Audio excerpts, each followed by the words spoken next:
Are doing absolutely good, बिल्कुल बढ़िया होंगे आप सब। वेकेशंस मना ली है, एनर्जी वापस रीलोड हो गई है। So now let's get back to studies. अब टाइम आ गया है कि फुल फोकस से पढ़ाई स्टार्ट की जाए।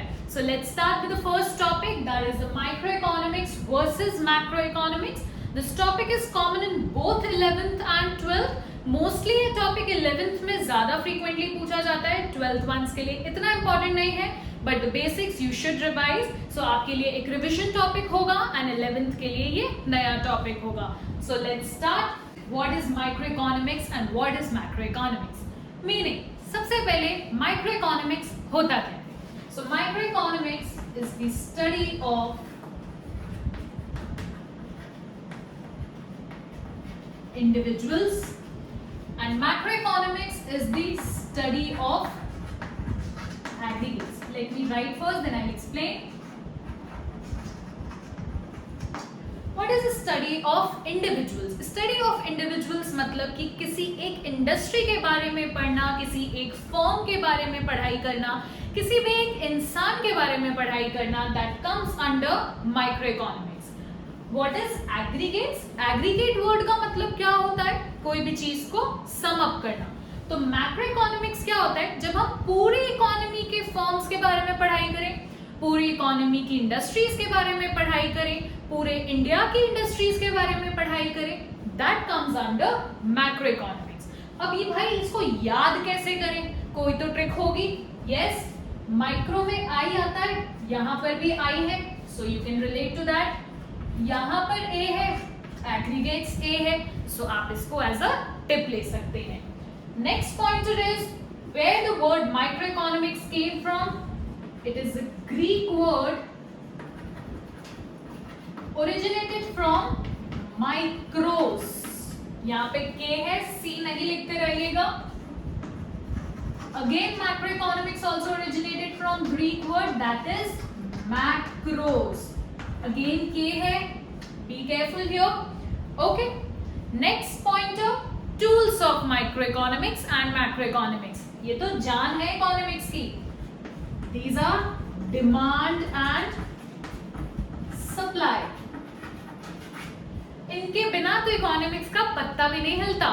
अब बात करते हैं डिमांड होती क्या है। भाई 11th वालों के लिए तो बड़ा ही नया टर्म है, 12th वालों के लिए I know you have studied a lot about demand and supply, right? So demand होता क्या है? डिमांड को हिंदी वर्ड क्या होता है? मांग। एज अ कंज्यूमर, देखिए डिमांड एक कंज्यूमर साइड का वर्ड है। एज अ कंज्यूमर हमारी बहुत सारी डिमांड्स होती है। आजकल बड़ी गर्मी है, एसी की डिमांड है, कुछ ठंडा ठंडा पीने को चाहिए, coke, Pepsi, Thums Up, juices, आप कुछ भी पीने को चाहिए, बिस्लरी का वाटर, मिनरल वाटर, ये सारी हमारी डिमांड्स हैं। What is the supply? Supply एक प्रोड्यूसर साइड का टर्म है कि भाई प्रोडक्शन कैसे हो रहा है, वो सब कितना सप्लाई कर पा रहे हैं। भाई हम डिमांड कर रहे हैं तो कोई ना कोई इंसान तो होगा ना जो सामान बेच रहा होगा, तो that is supply. So demand and supply are the tools of micro economics. Macro economics के टूल क्या है? बड़ा इजी है, इनके आगे एग्रीगेट लगा दीजिए तो ये मैक्रो इकोनॉमिक्स के बन जाएंगे। Aggregate demand and aggregate supply. आज एक अकेले इंसान की डिमांड है तो वो इंडिविजुअल डिमांड हो गई, हम सबकी मिलकर डिमांड हो जाएगी तो वो एग्रीगेट डिमांड बन जाएगी। सिमिलरली एक प्रोड्यूसर कुछ भी चीज सप्लाई कर रहा है, वो इंडिविजुअल सप्लाई होगी, सारे प्रोड्यूसर्स मिलकर सप्लाई करेंगे, वो एक एग्रीगेट सप्लाई बन जाएगी। That's the only difference. Aggregation, aggregation word का मतलब तो आप अभी तक समझ ही गए होंगे, सारी चीजों को सम अप करना। अब आप खुद ही सोचकर बताइए कि माइक्रो इकोनॉमिक्स में एग्रीगेशन कैसा होगा। पॉज दिस वीडियो, थोड़ा दिमाग लगाइए, फिर आगे कंटिन्यू करिएगा। ओके, एग्रीगेशन, भाई मेरे हिसाब से एग्रीगेशन इसमें बहुत ही लिमिटेड होगा। क्यों लिमिटेड होगा? क्योंकि हम यहाँ पर इंडिविजुअल्स के साथ डील कर रहे हैं, मुझे बहुत चीजों को सम अप नहीं करना है। So limited aggregation as we are dealing with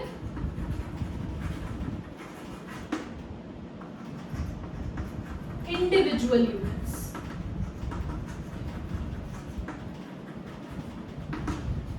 macro economics में एग्रीगेशन कैसा होगा भाई? बहुत वास्ट एग्रीगेशन होगा, क्योंकि इसका तो मतलब ही एग्रीगेट है। So vast aggregation as it considers economy as a whole। क्योंकि मैं पूरी इकोनॉमी को एक यूनिट लेकर चल रही हूं, तो भाई मुझे सारी चीजों को सम अप तो करना पड़ेगा ना। सारी इंडस्ट्रीज के डिमांड को सम अप करना पड़ेगा, सारे प्रोड्यूसर्स के सप्लाई को सम अप करना पड़ेगा।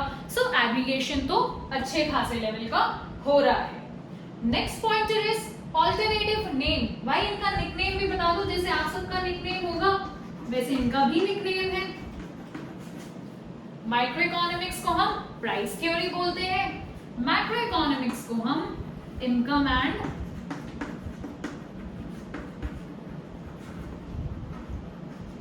एम्प्लॉयमेंट थ्योरी बोलते हैं। रीजन प्राइस थ्योरी क्यों बोलते हैं? आज एक इंडिविजुअल डिमांड, अगर जैसे सपोज आप हैं, आप एक कुरकुरे का पैकेट लेने जाते हैं। आज अगर आपको पैकेट 10 रुपए की जगह 15 रुपए का मिलेगा, तो आपके दिमाग में क्वेश्चन आए, अरे प्राइस बढ़ क्यों गया, क्या मैं इसकी डिमांड कम कर दूं? अच्छा, कोई चीज हमको सस्ती मिलती है तो हम क्या करते हैं, उस चीज की डिमांड ज्यादा कर देते हैं। तो माइक्रो इकोनॉमिक्स में इंडिविजुअल्स को तो सिर्फ प्राइस से लेना देना होता है, right? That's why it is known as price theory. Macro economics में भाई हम पूरी इकोनॉमी की बात कर रहे हैं, तो इसको हम इनकम एंड एम्प्लॉयमेंट थ्योरी क्यों बोलते हैं? क्योंकि पूरी इकोनॉमी कौन संभाल रहा है? गवर्नमेंट संभाल रही है। गवर्नमेंट को ये देखना है कौन बिलो पॉवर्टी लाइन है, कौन अबव पॉवर्टी लाइन है, कितने लोगों को एम्प्लॉयमेंट मिली, कितने लोगों को एम्प्लॉयमेंट नहीं मिली, तभी तो उसके हिसाब से हम पॉलिसीज फ्रेम करते हैं, right? That's why this is known as income and employment theory. Next is constant variable. I know बहुत स्टूडेंट्स होंगे जिनको मैथ्स से बड़ा डर लगता होगा। कांस्टेंट वेरिएबल का नाम सुनते ही थोड़े बच्चे थोड़े बस सेटबैक लग जाते हैं, पीछे हो जाते हैं, अरे नहीं मैथ्स नहीं चाहिए हमको। डोंट वरी, कांस्टेंट वेरिएबल को हम बड़े इजी वे में समझते हैं। माइक्रो इकोनॉमिक्स में कौन कांस्टेंट रहेगा? Macro variable. मैक्रो इकोनॉमिक्स में कौन कांस्टेंट रहेगा? Micro variables. कांस्टेंट मतलब क्या? सिंपल से हम सब, अच्छा मैं एक एग्जांपल के थ्रू आपको समझाती हूँ। सपोज मेरा बर्थडे है, मुझे बच्चों को ट्रीट देनी है, there are 10 students in my class, okay? मैं माइक्रो इकोनॉमिक्स के अंडर बात कर रही हूँ, okay?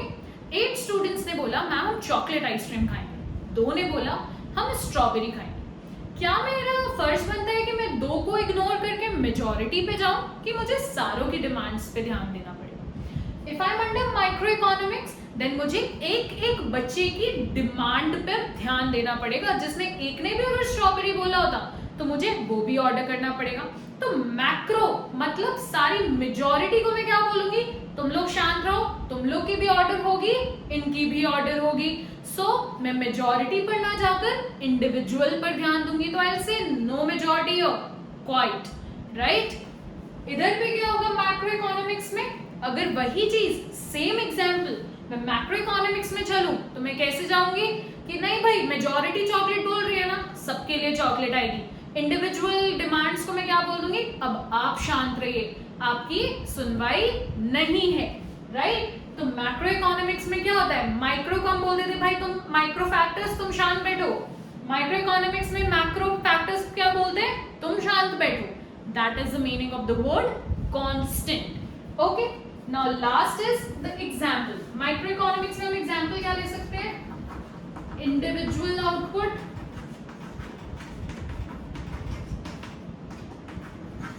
individual income. Similarly, aggregate में क्या कर दूं, macro में क्या कर दूं? कुछ नहीं, aggregate word लगा दीजिए बस। Aggregate output, aggregate income. Simple. सब लोगों की इनकम के बारे में बात करूं तो मैक्रो इकोनॉमिक्स, एक इंडिविजुअल इंसान की इनकम के बारे में बात करूं तो माइक्रो इकोनॉमिक्स।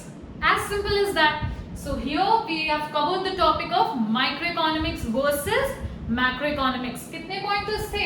1 2 3 4 5 6 7। सो हमने कितने मार्क्स का क्वेश्चन रेडी कर लिया? That's a 6 marker sure short question for class 11th में तो ये पक्का आएगा ही आएगा। यूनिट टेस्ट होने वाले हैं।